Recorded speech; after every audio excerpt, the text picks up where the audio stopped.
Hello guys, এরকম তো আমরা এখন আমাদের যে এলাকার ভাই ব্রাদারের সাথে আছি। তো এখানে ভাইরা মালটা বাগানে কাজ করে বা কৃষি কাজ করে অনেকে। তো সবাই ভালো আছেন তো নাকি? তো আলহামদুলিল্লাহ সবাই ভালো আছে ভাই। তো বিষয়টা হচ্ছে যে ভাই, তুর্কি সাইপ্রাসে আপনারা যদি আসতে চান, তো এই যে মালটা বিষয় কিংবা যে কৃষি বিষয় এই ধরনের পরিবেশে আসতে গেলে আপনাদের এই ধরনের পরিবেশে থাকতে হবে, ঠিক আছে? এই ধরনের বিষয় আসলে এরকম পরিবেশে থাকতে হবে। অনেকে চান কি জানেন, বড় বড় হোটেলে কাজ করবো, রেস্টুরেন্টে কাজ করবো, হ্যাঁ, লাক্সারি লাইফ স্টাইল করবো, সেটা কিন্তু সম্ভব না।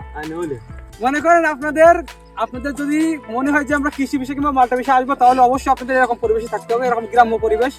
যদি কেউ চান তাহলে আসতে পারেন। কি আপনারা কি বলেন? আর এটাই মেনে নিতে হবে। এখানে মনে করেন যে প্রত্যেকটা মানুষের লাইফে অনেক প্রবাসী যারা আছে, এখানে ভালো আছে, খারাপ আছে, মন্দ আছে, সবকিছু আছে নাকি? এটা সবকিছু মিলে যদি মেনে নিতে পারেন, তাহলে তুর্কি সাইপ্রাসে কৃষি বিষয় কিংবা মাল্টা বিষয় আপনারা আসেন। কারণ প্রত্যেকে কিন্তু কারো না কারো সন্তান, ঠিক আছে, কোনো না কোনো ভালো পরিবার থেকে আসছে, কিন্তু কিছু উপায় নেই ভাই। বিষয়টা হচ্ছে এরকম, এখানে আসার পরে সবাই সমান, এই প্রবাসে আসার পর সবাই সমান। তো আপনাদের ভিতরে কেউ কিছু বলতে চান? বলতে চাও বলতে আর কি, দেখা যাচ্ছে বিদেশ আইছি, দেশের বাইরে, এটা তো আর দেশ না। এখানে সবকিছু মেনে নিতে হবে। তারপরেও এটা দেখা যাচ্ছে যে আমাদের অভ্যস্ত করে নিতে হবে অবশ্যই, আস্তে আস্তে নিজেদের মতন।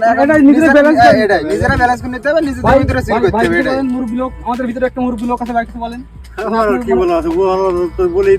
এইটাই যে আসলে ভাই প্রবাসে আসার পরে ভাই, আপনি যে ফ্যামিলি থেকে বিলং করেন, যে পরিবেশ থেকে আসেন, আপনার বাড়িতে কি আছে না আছে, গ্রাম মানে দেশে কি আছে না আছে, এটা কোনো ব্যাপার না। এখানে আসার পর যেরকম পরিবেশ পাবেন এটা মেনে নিতে হবে। এটাই প্রবাস, এটাই জীবন। তো এখন